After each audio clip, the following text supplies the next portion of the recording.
And a very good evening to everybody. It is almost 6 o'clock. It is 4 minutes to 6 on the Sunday, the 13th of December. I hope you're able to join us for another session of In Concert with myself, Christopher Duigan, coming to you from our home in KwaZulu-Natal. Our Saturday stream, which was yesterday, it did not take place. There was a general internet failure in the area, in the region, I'm told. Didn't just affect me. It affected many people, apparently, and it may have been related to load shedding. Not load shedding here, but maybe somewhere else. And so our stream last night didn't take place. We got all ready. I got all dressed up. Everything was prepped, lights, camera, no action whatsoever. We waited, and then nothing happened at all. We decided to, we couldn't do anything. We just had no internet. So I hope many of you have got the message, and I know many of you watch this live. I also know a large number of people actually don't watch live, but watch it the next day or the following day. So in fact, you will be catching up on this anyway. So this is our in-concert session, usually on Saturday night, tonight being Sunday. And this is another wonderful program, very exciting, and I think a very beautiful program of music for you I have tonight. Music by Beethoven. It's a Beethoven month, the 250th anniversary of Beethoven's birth, which is in fact next week. So in every concert we are including something by Beethoven, and I'll be playing a sonata, 3-movement sonata by Ludwig van Beethoven this evening, as well as music by Chopin, Debussy, and a particular favorite of mine by George Frederick Handel. So, if you are able to support us with these live streams and these sessions going through, we're always very grateful for your support. You'll find all the links, donation links, at our website under Music Revival Donate page. EFTs, PayPal if you're international, Quicket if you wish to buy a ticket, make a general financial contribution through the Quicket platform. We're very grateful for everyone who is supporting us. We're relying entirely on your spontaneous and your willing contributions to keep this program running and to keep myself working, to keep the costs of the production covered, and to keep this whole really fascinating and quite unique, I think unique in the world, series of live streams going. We have Barry at the controls again, once again helping me with the camera work and running sound, and it's 6 o'clock, so I'm going to dive straight into the music in our in-concert session on Sunday, the 13th of December.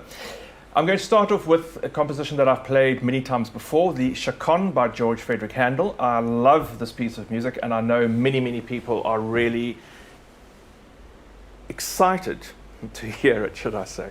When they've heard this, they've heard, well, we liked the piece the first time we hear it, so let's hear it again, because we always like to hear something that we know, and we feel we get to know it's more accustomed to it. It's always nice to meet a friend that you know well. So this Chaconne, spelled C-H-O-C-O-N-E, the name referring to the structure. A chaconne is a piece of music built around a repeated chord structure. And as I've always said, this series of chords is repeated continuously throughout the piece of music, an 8-bar phrase, and sometimes a few more notes in between each chord and sometimes a few less. But the reason also why I'm including it in tonight's program is because Beethoven was particularly fond of Handel's music. As I've said many times before, Handel was Beethoven's favorite previous composer, of the late composers. He was asked once, and he said, well, he used to favor the music of J.S. Bach, which he had grown up with as a keyboard student studying Bach's preludes and fugues, but he said in more recent years he had discovered the music of George Frederick Handel and preferred that, and thought that Handel was probably the better composer. Nevertheless, I think there's something of the brilliance and something of the power, the very strong chordal nature which you'll hear in this music, which really appealed to Beethoven and which really comes through in many of Beethoven's compositions. This very robust and very solid foundation in music. So this is the Chaconne, the full title, the Chaconne, catalog number HWV 435 in G major by George Frederick Handel, to start this evening's in-concert session.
the Chaconne in G major by George Frederick Handel, the opening piece in tonight's in-concert session on Sunday.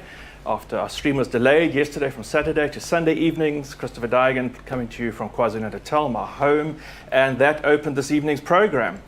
And you can see, you can see the absolute majesty and strength and the powerful line, the structure and the way in which Handel confines the music and finds such energy within such an incredibly tight, quite simple melody line, simple chord structure, but by repeating it again and again and finding so many possibilities in it, Handel manages to explode the music into these grand gestures, these delicate, melancholic moments, and really finds something, gets to the kernel of what that actual chord progression is about.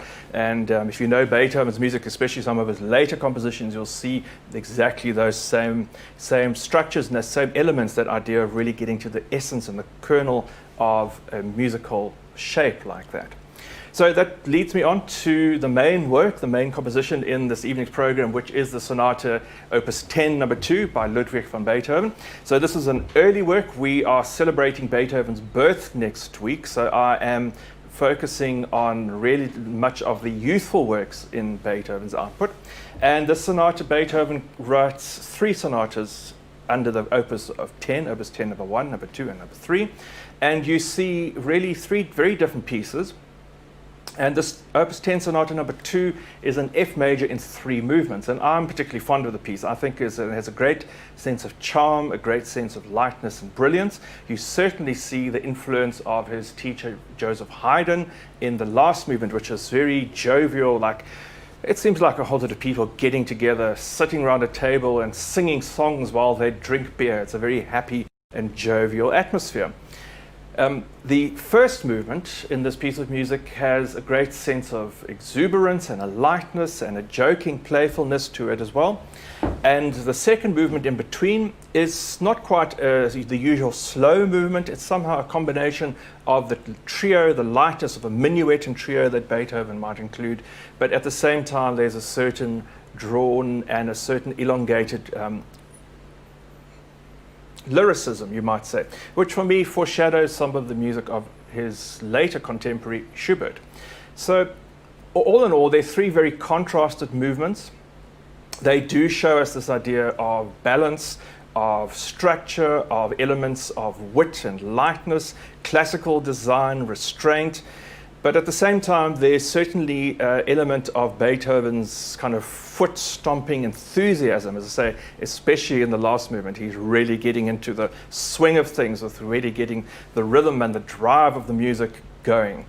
As I say, I'm fond of this piece of music. It's a very unusual work. It's not often actually played. Out of the 32 piano sonatas, it's really incredible that there are such variety. There are certain very popular pieces that are played very regularly, but it's always so exciting that there's some other sonatas like this one which are not regularly played, and it's a great excitement for me to be able to bring it to you this evening in our program to show something of the youthful and ebullient, that's the right word, joyful side of Beethoven's nature.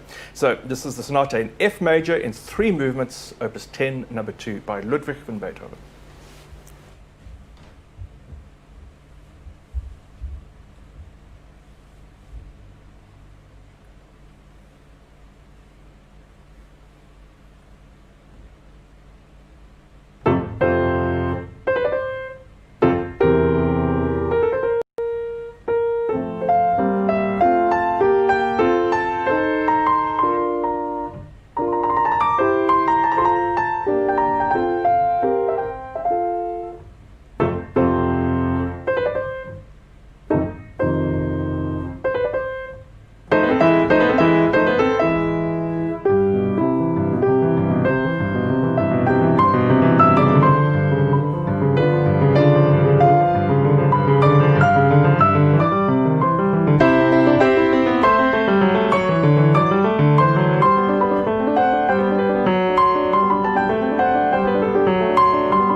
said the other night, Beethoven is always hard work. No matter how deceptive it looks on the page, it's always the energy is in the music and in the performance. And boy, here we go. I'm working up a sweat. It's a steamy, very humid evening here in KZN. But that's just the nature of things. So that was the Sonata Opus 10, number 2, Ludwig van Beethoven, early Beethoven composition. Beethoven was certainly not even 30 when he composed that, and a very charming and youthful piece of music, but certainly with that Beethoven stamp on it. As I say, I really like that contrast of the 3 movements. The first movement's full of so many brilliant, really charming ideas, contrasting moods, sudden changes, outbursts. The second movement has that beautiful lyricism, almost later, like the composer Schubert, as I mentioned.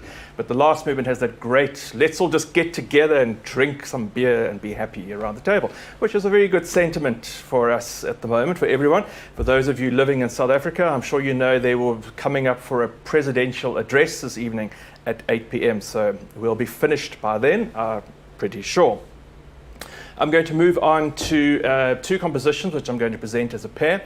The first of which is a beautiful nocturne, really lovely nocturne by Frédéric Chopin, one of his most perfect compositions. It's not my opinion, but certainly many people who've written about Chopin's music regard this nocturne in D flat as one of his most perfectly jeweled compositions. It has this consistent, beautiful left hand in the pattern that goes through so many chords and so many voicings, so many patterns, yet in the right hand this jeweled melody slowly unwinds and is decorated here and there, but has a beautiful color and a beautiful wash of sounds and nuances and details throughout. It's really the real essence, I think, of that Chopin nocturne, of a still, beautiful, blissful night. And straight after that, I'm going to go into another of my favorite pieces, the Debussy, French composer from the early 20th century, Reflets dans l'eau, or Reflections in the Water. And these pieces just show together so well. I had something else planned, but I'm going to keep that for next week or the week after, keeping up with the preparation of some of my plans, some of my intentions for the repertoire doesn't always come out. Well, I'm just not going to take the risk, so I'd really rather keep that revel for a later time. So Chopin has this beautiful, redolent atmosphere, this absolute nature of calm, blissful beauty, and the composer Debussy, I think, picks that up and takes it even one step further. Reflections in the water, a blissful scene of beautiful translucent water, transparent light glistening, a really magnificent piece of music. I mean, there's such a feeling of opulence and joy and an openness in this music that I don't think you find in both of these pieces. You don't find this very often. You don't find this much in music, and I think it's just such an incredibly positive and generous feeling that they belong together.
What magical sounds from the piano there. Claude Debussy's Reflections in the Water, Reflets dans l'eau, with the complementary scratching from Wendy Pop, the resident Dachshund.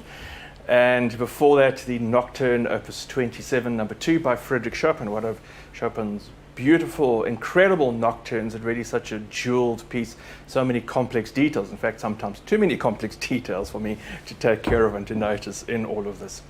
Now I am going to end off this evening's program, I'm really working up a sweat here, end off this evening's program with a great big piece of music, the second of Chopin's 4 scherzi or scherzos. In its original sense, the scherzo means a joke, something that is joking and playful, and as a colleague of mine said, playing these pieces, in fact this one in particular, is no joke at all. So Chopin conveniently wrote 4 ballades, he wrote 4 scherzi. He seemed to like things in very organized, even numbers, all perfectly equal. And the second of these scherzi is really, I think, grand, one of his most grandest pieces of music. All of the scherzi represent Chopin at his most brilliant, his most positive, outgoing, a real sense of daring adventure in the music with great rhythmic brilliance. This piece really traverses the entire keyboard from top to bottom, and it was a great showpiece for the composer. It was really, as opposed to the nocturnes and many of the mazurkas, which are very intimate pieces and very sincere pieces written for small drawing room concerts, the scherzi are written for large concert halls, really to show off the best and the grandest of what he can do. And as I've said many times, Chopin in fact played no more than about 30 or so large public concerts in his entire life, and in fact several of them were in the last months of his life.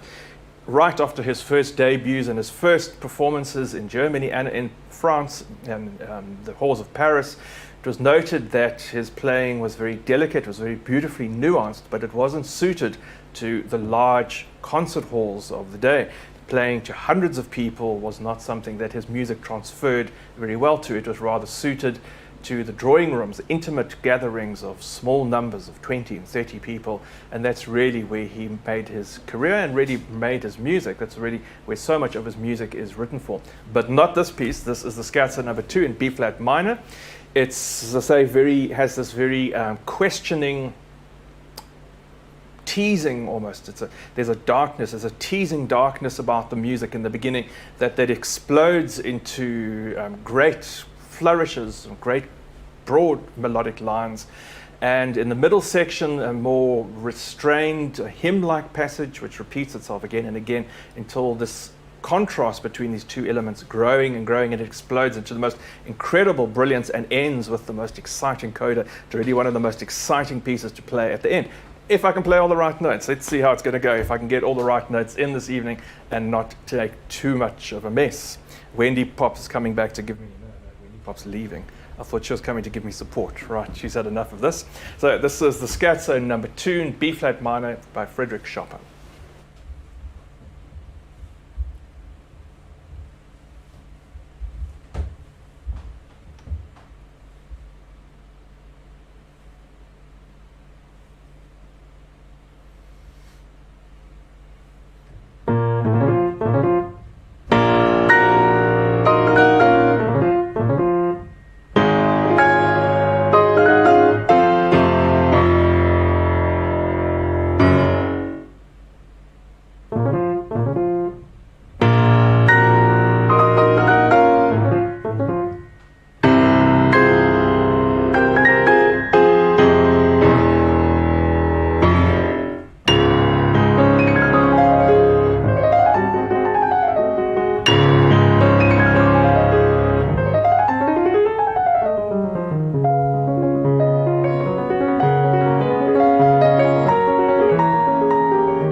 that was the Chopin Scherzo. I'm not sure if we're still streaming. Apparently we had a stream fail in the middle of that. I'm not sure what happened. I was just told to stop playing and then carry on. So if you're still with us, I'm not sure what the situation is. If you're still here, thank you for staying with us. If there were anything that you heard that you weren't supposed to, I apologize for that.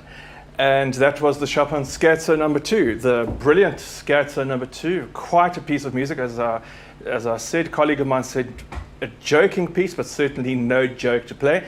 But Chopin at his most magnificent, very outgoing, brilliant writing there, and really building into such incredible intensity and climaxes and outbursts. Really one of a really great piece, a great concert piece. The Scherzo number 2, the second of 4 scherzi. One day maybe I'll play all 4 in one session. So that does bring us to the end of this evening's performance in concert with myself, Christopher Duigan. This is Sunday, the 13th of November. If you missed the beginning, our Saturday stream was postponed due to the failure of the internet last night in the region, but it seems like most of it might have been working better this evening, I'm not sure. And thank you for joining us. We hope you've enjoyed the music. We hope you've enjoyed the selection. Thank you to our technical support from Barry. And only Wendy Pop is sitting, only one guest is with us this evening. She's just enjoying the cushion all on its own. If you are able to support us, if you enjoyed the selection of music, and if you are enjoying these live streams, please do support us. I really appreciate all the support that is coming through. I'm relying completely on people's spontaneous, generous donations to keep working during this time, and to also fund the live streams and to keep this whole program going out to the public. I know it's watched by many people on YouTube and various platforms, not only in South Africa but around the world. So we are getting donations, but we really do need people to keep coming through. It really helps me a huge amount and keeps me going. Thank you for joining us, and we look forward to seeing you on Wednesday and on Thursday. We have an all Beethoven program on Wednesday on Beethoven's birthday. That's the 16th of December. And then an extra stream, a shorter stream with the cellist Aristide Duplessis on Thursday the 17th. Also Beethoven's birthday, depending on which way you look at it. And then next Saturday the 19th is a Christmas concert, wonderful Christmas program with the Peter Maritzburg born soprano Bongiwe Mdlala. Going to be a really great selection, and we look forward to seeing you then. Thank you for joining us. Look after yourself and keep well.